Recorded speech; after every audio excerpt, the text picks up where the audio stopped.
All right. So do you want to start by introducing us and what we're doing? Why don't you do that? You're better at that. And then I'll Okay. talk about myself. Like, I don't care about that, but Okay. like, yeah. Okay. So, hi, everybody. My name is Amber. This is my best friend, Amanda.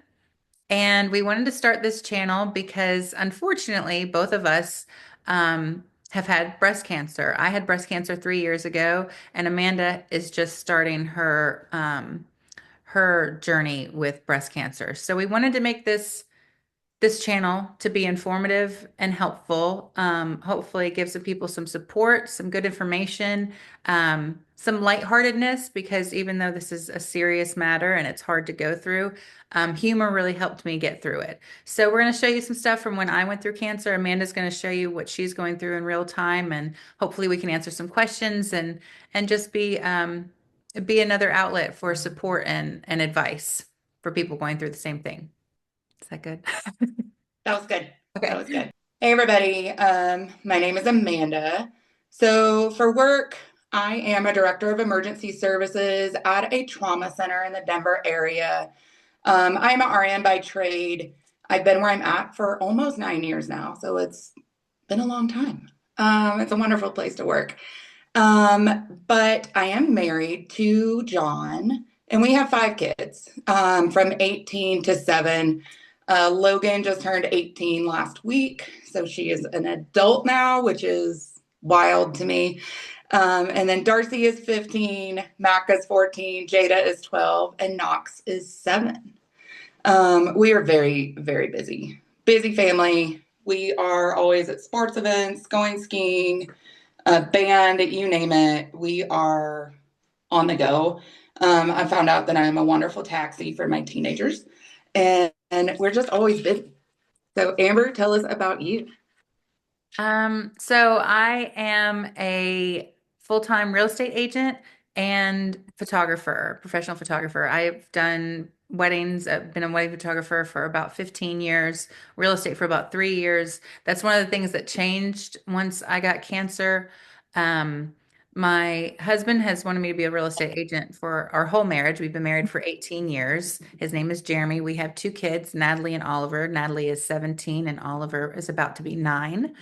And he wanted me to do real estate. Excuse me. He wanted me to do real estate when we first got married because he's a builder, so it kind of makes sense.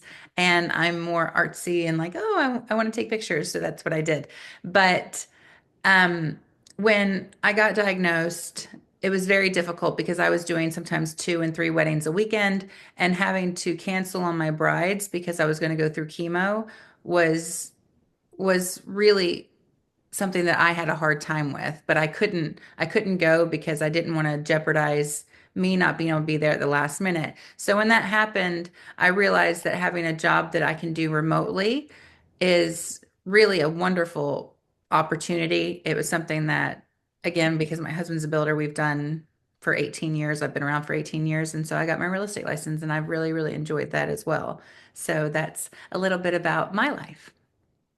So weird. I feel like it was a job interview. I do too. Like us, please. I We're, know, please just please like us. We like us. watch it. Amanda and I also, Amanda and I have been best friends for what, like 25 years? A very It's long time. has to be close to that. I mean, we met when I was probably 18. Yeah. So And I'm a few years since older, 2002. 2002. So what's, Yeah. yeah, about 23 years. And what I think is going to be interesting about this channel too, I don't know if I mentioned, I live in Georgia, which is where Amanda's from. She lives out in Colorado now. But what one of the things I think is interesting is that our personalities are very different, even though we get along so well. There's a lot of similarities between us, but there's also a lot of differences. Amanda's usually a little more reserved and private about her private life. I'm always been an open book. So when I went through everything that I went through with breast cancer, I posted a lot about it. I went on TikTok, I made funny videos. It helped me a whole lot to talk about it. And Amanda wasn't sure at first if she was going to do that or keep it private, but she came to the realization that everyone's stories really inspired her, and she wanted to do this to help people. So I'm excited, not that I'm excited, this sucks, but I'm excited for you guys to get kind of both sides of different personalities, different lifestyles, into how, we're handling this and how we have handled it. Yeah, when you were like starting to post everything, when you first got your diagnosis, I was like, holy moly, like I could never do that. Like I am a very private person. Like I'll post pictures of my kids and everything for people to, stay up to date because we do live in Colorado. And that's like one of the only connections I have with a lot of people from back home. But I was just like, wow, that's really cool that she's doing that. But I'm like, I could never talk about this, or I mean, I could still never do some of the things you did because some of your stuff is hilarious. And you guys will see some of the clips from some of her TikToks that she made, and it's so funny. But it has been really an eye opener to me because I found myself really like. There's my dog again. She pops in every video I try to make. Okay, get down. I don't know what I was saying. What was I saying? You started thinking about it. I don't know. What were you saying? Something like that. You I don't were know. Let me just say it again. I'll just say okay. the whole thing again, I think. It was really eye-opening to me when I was diagnosed with cancer because I really started Googling a lot of things, which I'm a nurse and I tell everybody, do not do this, do not Google. But I tell Amber not to Google all the time. I'm like, get off your phone. What I was really looking for was people who had a similar diagnosis as me, items I might need. So then I started looking at YouTube and lots of TikTok videos and just scrolling all the time, constantly. But I did find a lot of the information really helpful. I'm like, oh, I need to order this, or oh my gosh, she has the exact same cancer that I do. And this is the treatment that she went through, and it's similar to what I'm going to do. So just being able to relate to people in that way, it was just really cool for me to see that. And I was like, we really need to do this. Yeah. And it does, it's not a community that you ever want to be a part of or think you're going to be a part of, but everyone is so helpful and nice. And it does help to have people talk about it, that have gone through it when you're going through it. I had a lot of people that really helped me. And I think that's the number one question that we're going to get into is how we found our cancer, the type of cancer that we had. Also, I always tell everyone that even if you think you're not going to get breast cancer, because I thought that I wouldn't. I remember taking one of my other friends, unfortunately, who had breast cancer.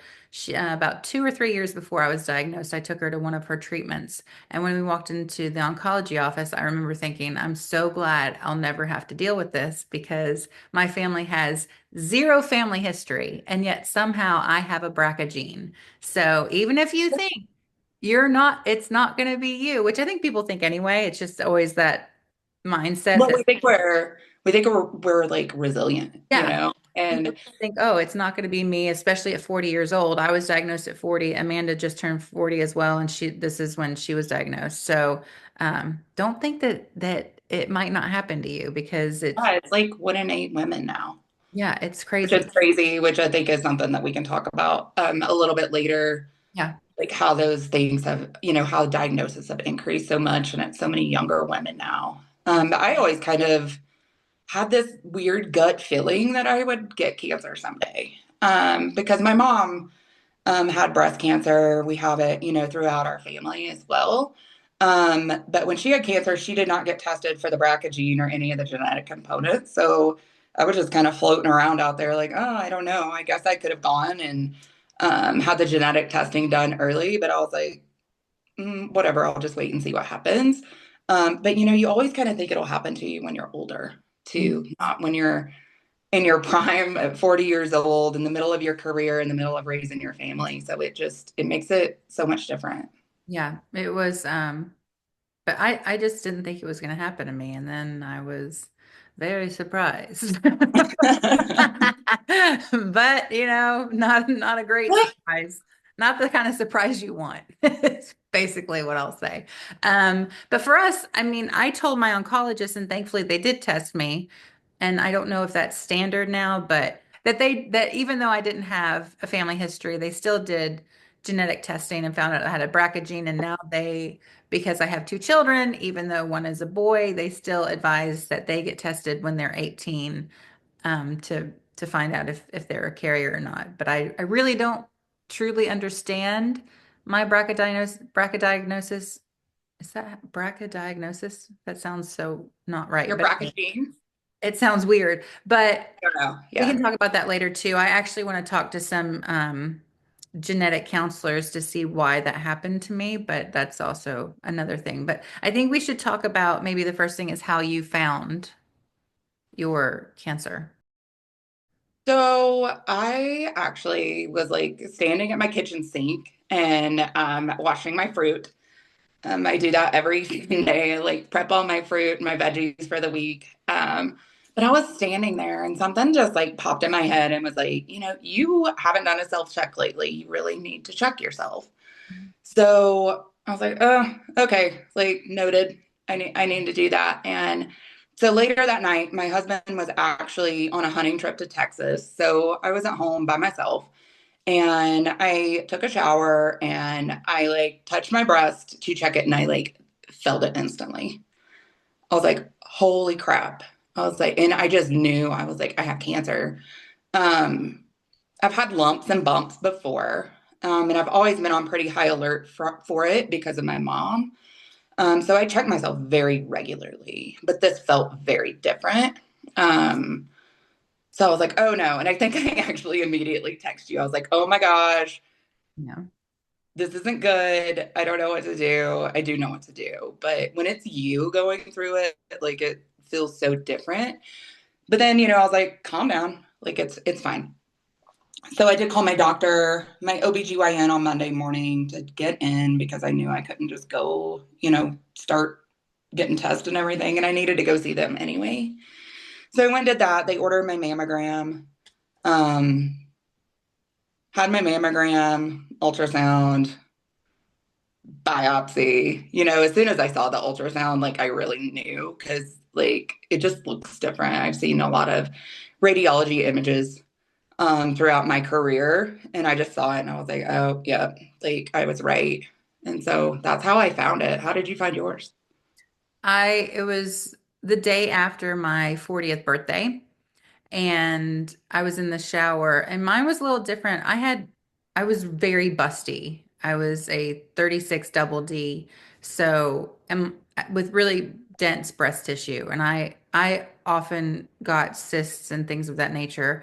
But I was in the shower, and just randomly when I was showering, instead of just kind of washing over like you do, I kind of pressed up and underneath my breast. And that's where it was. It was really close to my chest wall in the very back of my breast at the bottom. And I was like, this is weird. This feels Mhm. different. And I made It a does joke. feel different. It felt different. And I made a joke to my husband. I was like, oh, I'm 40, I'm falling apart. I'm getting weird lumps in my boobs. So, but again, because I don't have a family history, I tried not to freak out at first because I thought it was maybe just, I don't know, a random cyst, one that was just a little bit different. But I think I probably messaged you immediately. That's the other big difference between me and Amanda is that Amanda's very calm about stuff. I myself am not calm. I message her all the time. She probably secretly hates me because she's a nurse and I'm just like, Amanda, I found this. What is it? And this hasn't made it any easier. So anyway, I messaged Amanda, I messaged my family, and my mom was like, you better get that checked. So I went to my doctor. She felt it. She said, I don't like it. I want you to go have a mammogram. I did that. They did the ultrasound. I'm going to actually post a picture. Do you have a picture of your ultrasound I anywhere? know. Okay, well, I have a picture of mine, so I'll put it in here somewhere for everyone to see what mine looked like. It almost looked like twins. It was like, Yeah, mine did too. did it really? Yeah, it was like, I mean, it was connected, but it like had kind of like a mushroom ends on it. Like it was connected, kind of had like mushroom ends that I could see that it, because they do like the blood flow thing, and I could see that it had blood flow to it, and that's actually what I knew. Well, see, mine, I don't think mine did. Mine was just black. And so it made my mom feel better because she was like, I think that's probably just fluid. Like, but it was odd looking. So I'll put it up for everyone to see. And then they wanted to do a biopsy. I almost didn't do the biopsy. I'm glad that I did because all of the radiologists, everyone was like, it doesn't look like typical cancer, apparently. I thought it looked scary, but my OBGYN, who I trust a whole lot, he was like, yeah, I want you to get a biopsy done. So I did, and then they gave me the great news that it was It breast. was cancer. Yeah. And then I remember where I was. I was picking up my son from speech class, and they called me, and I knew from her voice, and she told me on the phone. It was a nurse that called, and she said, "Hi, Amber." She was like, "We got the results back from your test, and unfortunately, they're not the results that we were hoping for." And her voice was shaking, and Mhm. that must be a terrible job to have to tell people that. And then ours is also different. The way that we're going about our treatments. So, Amanda, you have your mastectomy scheduled for this Friday, Friday. Yeah. and she's doing a mastectomy with immediate reconstruction, and then she'll do her chemo afterwards. Mine, I did chemo first, and then did my mastectomy after my chemo. And I was the stage that I was in, the nuclear grade was grade 3, so that means it's fast moving, fast growing, and that the cells are the most, the most abnormal? Yes. Yeah, the most abnormal that they can be. So Amanda's is nuclear grade 3 as well. Mine was nuclear grade 3, but my my stage was stage 2B because unfortunately I also had a positive lymph node under my right arm. Right. And I'm in stage one. When I had the imaging done, which has now been almost 3 months ago now, which I mean makes me a little bit nervous. I was in stage one then, so I just had the one tumor. And then people ask about symptoms as well. Besides just having a lump, I had been more tired than normal, but that's, when you're 40 years old and I'm running 2 businesses, Amanda's over the trauma unit at one of the busiest hospital in Denver, and you're raising kids, we're tired anyway. I don't know about you, but I'm tired. I Um, have been tired. I always joke, like I'm like I have been tired since I had a baby. yes. So Yeah. And I it's don't have a really thyroid either, so I stay tired. I just am tired all the time. But this was more tired. I was like, my mom even has a picture of me where I came over to her house and fell asleep on her couch in the middle of the day, stuff like that, that was kind of abnormal for me. And then I started getting like kind of those electric, like shooting pains. did you have that before your diagnosis? It's hard to remember. I Yeah. I don't know. I just know that around that same time, I started having like, like electric shock pains, just Mhm. and randomly, not just in the spot of my tumor, but kind of all over my breast. Um, I was feeling that. Mine's kind of the same. I definitely now, in hindsight, I have been a little bit more tired, but I just kind of brushed it, under the rug because, like you said, I am very busy. Probably don't have the busiest ER in Denver, but it is crazy. Um, but it's like I work a lot. I taxi kids around a lot. We're just always on the go. And yeah, I'm not a nap taker, but every day that I get home, I was just so tired. And, I go to bed at like 8 o'clock. Like I was just out. Which I go to bed pretty early anyway. But it was just so much more tired, I guess. I don't know. Did you have any other symptoms? I don't think so. Yeah, I didn't either. I had nothing. I don't think I had any Um, symptoms. but now I definitely started having those like electric shooting pains. It's like a nerve pain that I'm feeling. And over the last week, I've actually started like really aching in my left breast, and my nipple has started to invert as well. So that's like one of the signs that they tell people to watch out for. So I guess if I would have waited a few more months, those things would have started happening to me. Yeah. So that's stuff to look out for, but it was really random. I mean, I had just had a breast exam in February of that year and there was nothing. And then in July, there was this big old tumor there that was already in my lymph node too. It just happened really, really quickly. So I tell people that too. Just check yourself a lot because Every month, like do it the first of every single month because the grade 3 tumors, everything I've researched about it, it's like they can actually double in size. I think it's every 60 days, or maybe it's 90 days. I don't want to misquote that, but it's really fast. Where some cancers are so slow growing that like you can just leave them there quite literally for 20 years and they don't do anything. Um, but this is not like that. I can definitely feel the size difference in my tumor also just since I found it. yeah, but she's going to be kind of going through on Friday her mastectomy. I did some videos in my mastectomy, so we'll show you that later, probably our next video. But today, what else were we going to talk about? You were going to do some unboxing. What else were we? Oh, yeah. Yeah. So I thought it'd be really cool to show you guys some different items that I don't know that they're going to be helpful, but everybody says it's helpful. But I'll definitely show more down the road of things that I find to be helpful throughout my mastectomy, chemo. But also I want to share some really cute gifts that you can get for people. The first one is this adorable little heart. And we'll link all of these for you guys so that you can purchase them. So this is a weighted heart. So my sister-in-law Jennifer sent me this. She's in Florida, so she isn't here with me, but the idea behind it is that it feels like a hug. So it's weighted and you can lay it on you, and it is like really cool and comforting. I am a creature of comfort. I like all things snuggly and soft and just comfortable. So I love this. It has like cute little cards in it that say things. I'm not going to read it right now because I will tear up because it is so sweet. And everything's been making me cry the last week. So I'm not going to do that right now. And then the next thing is this mastectomy pillow. So Amber actually gave me this one, but we will put a link for one on Amazon that you can get. So you put it under your arms here because your arms get really, they can get chafed under there as well because you really can't move your arms and your drains are there after a mastectomy. Nuts. So there's a little pocket here for your phone. I don't know, snacks. I don't know what else you would put there. I put Or popcorn in mine. some snacks. Or you can put like an ice pack in it and turn it the other way. Yeah.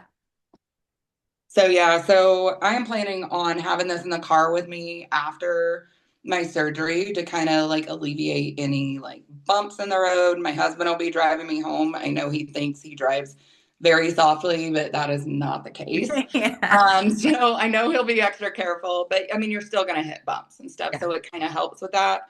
Like I said, I just like to be comfortable anyway and snuggle on things. So I'll probably just sit on the couch with this just to give me a little bit more protection also. Did you use yours a lot? So I don't remember. I don't remember. I think you block some of it out as you go Yeah, through it, even though, I mean, I took videos and I tried to document a lot of it. I think I did.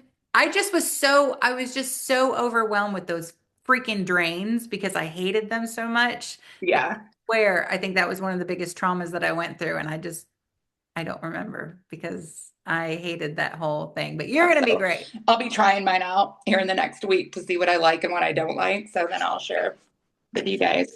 So lastly, I think my husband is more excited about this than me because I don't really have an itchy back often, but I'm sure I will when I can't scratch it. Yeah. But it's a back scratcher because you cannot move your arms past here for like 2 weeks. So this one actually comes with like different little attachments for it. That So is different so little, smart. yeah. I'm like, I oh, didn't what am have I that. And that, itching like today? yeah, that is a really, really smart. Nice little scratcher. So, I love it. and I wasn't going to share this, but I think lastly, you need like a little notebook or a journal too. I have to write everything down or I will forget it. So I have taken this to all my doctor's appointments with me. to write things down because I was just worried that I would forget. And I really like to have information and to be able to go like research it after I get home. So I've written everything down in here, and just kind of documented everything that's been going on. Again, another big difference between me and Amanda is that she's a lot more prepared. She's a lot more responsible. She's been prepping. She's the nicest human too. She's been prepping for her family. She's been making meals and like putting it in the the freezer for them to have when she's going through all of this. Do you think I did that? No. Everyone had to cook themselves and take care of me too. But I I didn't do Yeah, either of buddy. those.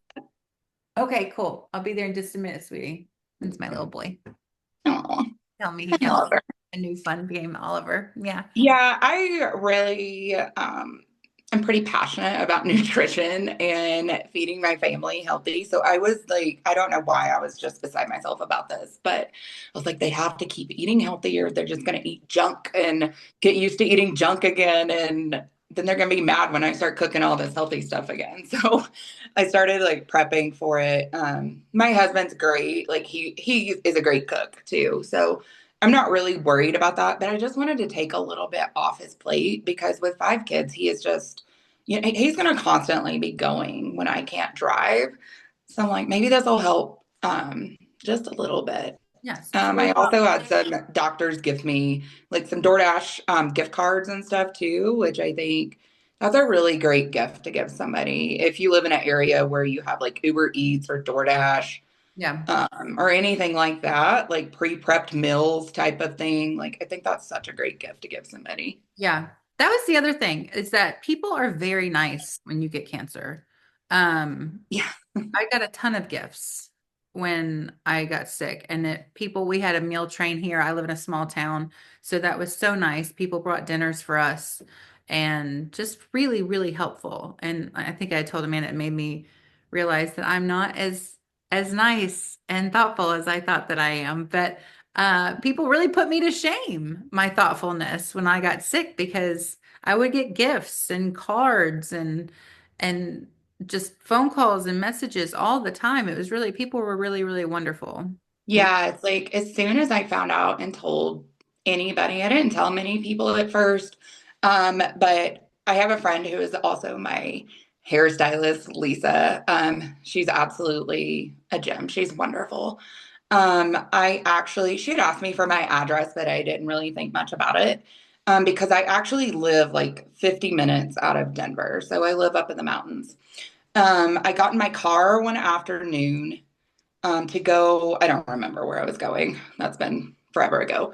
But I turned around and her husband was standing in my driveway with this huge thing of flowers. I was just like, oh my gosh, that's like, it was so sweet. And that was like the first thing I received. But like since then, it's just been a constant flow of things of yesterday was my last day of work, and I actually had to have somebody help me load my truck because I got so many gifts yesterday, like for comfort things, books, things like that, that they know will keep me busy and hopefully keep my mind off things and just keep me comfortable too. So everybody's just been so Yeah, kind. it's really, and it helps because Yeah. it sucks. This is a crappy, like one of the worst things you can go through. It sucks. It's nice because those small comforts really do help. Yeah, They, just like it just brightens your day. It's like, oh, everybody loves me. I know. You're so lovable. Well, do you think we should wrap it up? What do you Yeah, I think so. I think next time we can share our mastectomy journeys, Yeah. and I will take some videos on Friday. My husband's going to help me with that because I don't know how I'm going to be feeling, but he'll help do some videos. He's already volunteered his services for that. So, Yeah. And then at the end of all of our videos, we wanted to do something lighthearted and kind of fun. So or we can call it the boob tube or booby tubey. What did we decide we were going to say? I We're going think to the boob tube. find things on TikTok for things that are going to be, I don't know, helpful. And Amanda thought that we should share one of my TikToks that I made when I was going through chemo. So I'm going to put It's that on. funny. It's so funny. I watched it last night and I laughed so hard. I thought it was funny. But maybe it's hilarious because I know you. Like, I don't know. I hope everybody else I thinks don't it's know. I funny thought it too. was funny. So I'm going to play that for you guys. Um, and then that's about it. If anyone ever has any questions, please just let us know in the comments and we can always address those. I think it was a successful first Yeah. video. Yay. We did good. Hello, hello, hello, and welcome back to Breast Cancer Lotto. Hi, everybody. Hi. I, of course, am your host, Cindy, as always. Let's meet tonight's contestant. Her name is Amber. She's 40 years old, and she has no family history of breast cancer. But what do we know about that, guys? Right? It doesn't matter. You never know. She could still be tonight's big winner. So let's meet her, huh? Her name's Amber. Say hello, Amber. Hi. Yeah. I don't want to be here. Yeah, that's too bad. Anyway, so Amber, you know that 1 in 8 women will win our grand prize, right? Are you feeling it? Do you think you're going to win tonight? Well, I wouldn't call that winning. Well, it's winning here at Breast Cancer Lotto. So, do you remember how to play? I don't want to play. Everybody plays. Okay, so the way we play is that we open the results of your mammo and see if you are one of the lucky 1 in 8 women. So are you ready? No. I have the results right here. Drum roll, please. Amber, you are the big winner tonight. You won breast cancer. And not just that, but you have hit the jackpot, girl. Not only do you have breast cancer and you get chemo, but you are BRCA1. Do you know what that means? Along with chemo, you'll get a double mastectomy, radiation, and an oophorectomy. You know what? You and this whole up game, okay? Oh, how cute. Thanks for playing, and see us next time again, you guys, on Breast Cancer Lotto. You could be the next one. Do you feel like it went okay? Yeah, I think we did great. No, I think we did good. And I need to work on saying all the time. I say it a lot too. Like Um. I had to record myself like 3 times on that last video I made. And like just It's every time I make a TikTok too. If I'm talking about something, I'm like, Amber, you don't talk like that in real life. Like, why do you have to say I don't And know. if I do, somebody should smack me. Yeah. Like